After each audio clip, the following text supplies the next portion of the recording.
What's up everyone, welcome to today's video, welcome to the Video Game Fight School channel, thank you very much for tuning in. So I wanted to take some time to talk about combat in Gotham Knights. One really big misconception that we're in this time anyways, getting all over the place is how we should see the combat in light of say the Arkham games. Now this is a very challenging thing to separate our minds from, because we've played these characters in the context of an Arkham game. But I think at this stage though, we need to go ahead and kind of recognize the combat pattern, or at least the combat paradigm for this game, and then eventually weigh the combat from there. Because if not, we're going to be running circles around the entire explanation and no one's going to be able to get a firm grasp as to how this combat has been designed and how this combat has its merits or demerits. Because if you compare both combat systems, you're going to find yourself in a position where you see this system as a complete abject dismissal, or at least it's going to feel inferior to you. This is actually something that I don't want to happen. I want everyone to be able to see this combat and realize and recognize where it's from. Now, the question of if the combat actually fits the game, I think that's a whole different conversation, because we can actually chart and see these different combat systems and where they've been successful and maybe in some places where they haven't been so successful. Now, I understand that the Arkham fans in our community in some cases would compare this game's combat to Arkham combat and say, well, we don't have a counter button, we don't have all of these things that Arkham affords, so why is this combat even here? I understand. My Arkham Knight file here on Steam provides you with the details that I've played over 300 hours of this game just on Steam. Now, the other Arkham games I've also collected a bunch of hours, and from time to time I go back and I do the combat challenges. That's the only thing I want to do on Endgame in the Arkham games. I like Arkham combat. It is a symphony, it is a song, it is a beat pattern. I mean, I do all kinds of crazy stuff in that combat system. And it is, in my mind, the top tier combat system that any superhero game should try to attain. But in this case, the developers of Warner Bros. Games Montreal decided that they would go with a different pattern. But by and large, the pattern that they're going with is not actually something that is foreign to most of us. The combat in Gotham Knights, I strongly believe and argue, should be compared to combat systems in games like Assassin's Creed Odyssey. Now, this is very important because when you do that comparison and see exactly where it is that the developers are coming from, then now you can start saying, oh, in that category of combat systems where you have dodge mechanics, where you have different weapons that allow for you to play differently, whereas in the case of Gotham Knights, it's your knights themselves that play somewhat differently with their weapons or with their hand for melee combat in the case of Red Hood, then I think you start to see where the combat does have its ups and also has its downs. And again, the question like I asked in the beginning, whether or not this combat is fitting for the game or a combat system is fitting for a game, also comes into play. I think by and large, the entire conversation surrounding the combat system here in Gotham Knights is more than likely going to be plagued by the fact that other established superhero games have done their combat using the free flow system. The Arkham games used the free flow system. Spider-Man also used a kind of free flow system itself, because there was a combo counter, one that was much more forgiving anyways than the Arkham games. But by and large, when you kind of look at these different characters, these heroes here in Gotham Knights, I think that is the lens at which or with which people are going to use to look at them. So someone looking at Nightwing right now and looking at Red Hood and looking at Batgirl is probably thinking in their mind, there was a game where I played these three characters and used this combat system that is supposedly well established in the industry. How come these characters, I'm now using them and I'm playing in an entirely different combat paradigm? How am I supposed to wrap my mind around that? Now, for those of us who are playing the game, who are enjoying the game, even though we came from the Arkham games, I think we took at first an open-minded approach to all of this. So it's been much easier for somebody like me. When the game first got released and I saw it didn't have its combat like the Arkham games, I was quite concerned, distraught. I made all these videos saying, man, I don't know, man. I don't think this combat's really going to hit home.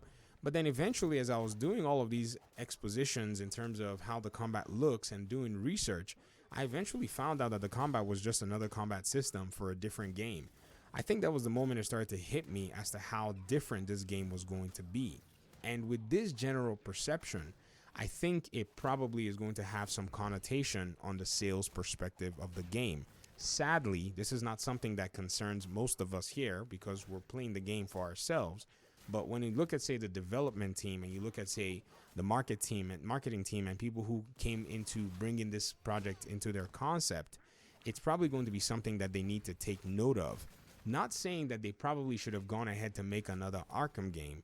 My argument still continues to stand in videos like these, and one of my audience members asked me to actually make sure that I expounded on this when I said they should have used a different brand.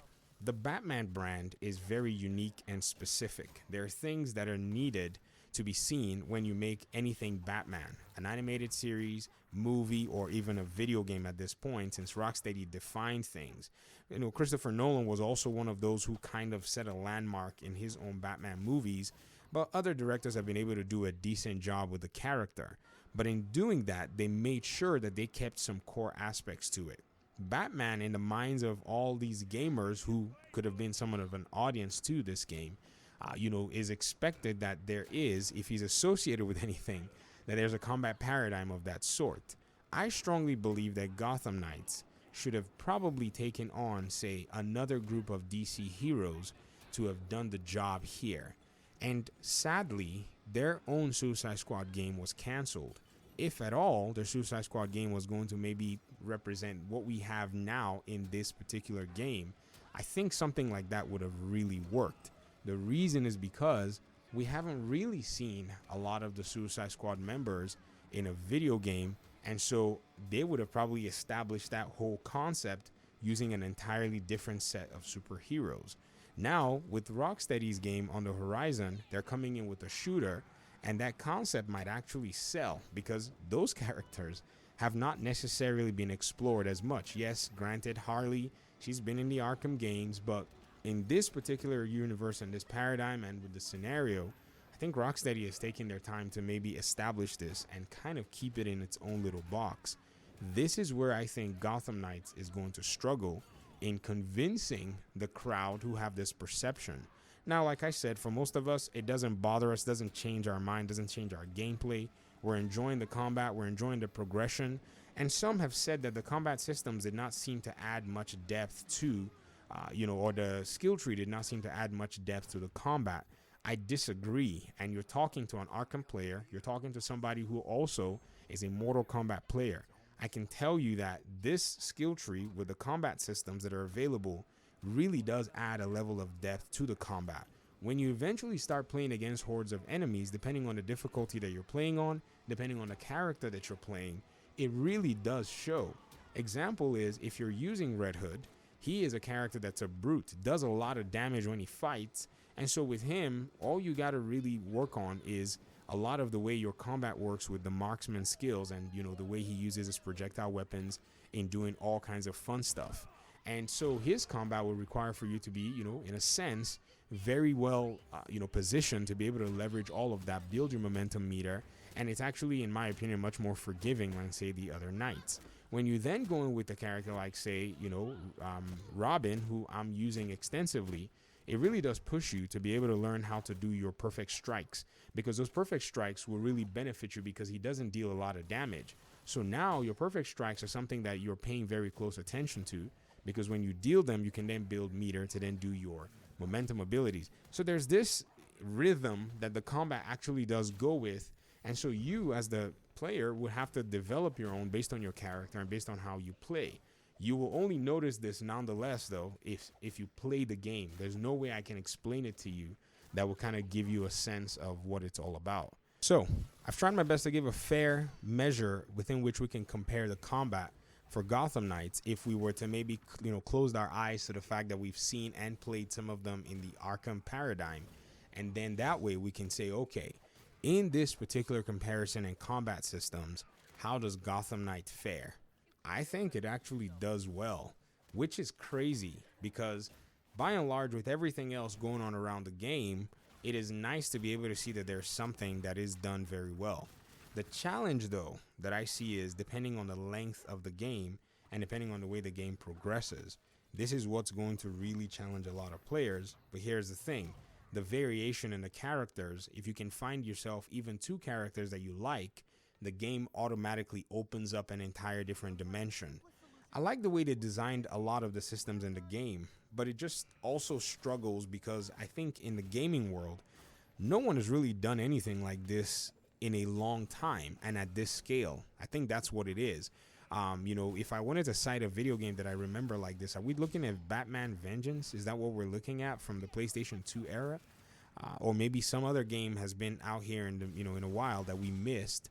But I think this is actually a very decent concept, and the combat, it also speaks for itself. So I'll get to more conversation about this stuff maybe in detail, but I wanted to go ahead and use this opportunity to also showcase the combat and the gameplay for some of you who'd been asking. So thanks so much for watching the video. I really appreciate you guys' time and audience. PC players, you should be getting your game very soon. Hopefully you enjoy it. And I guess we'll talk very soon in another video. Like I said, peace out.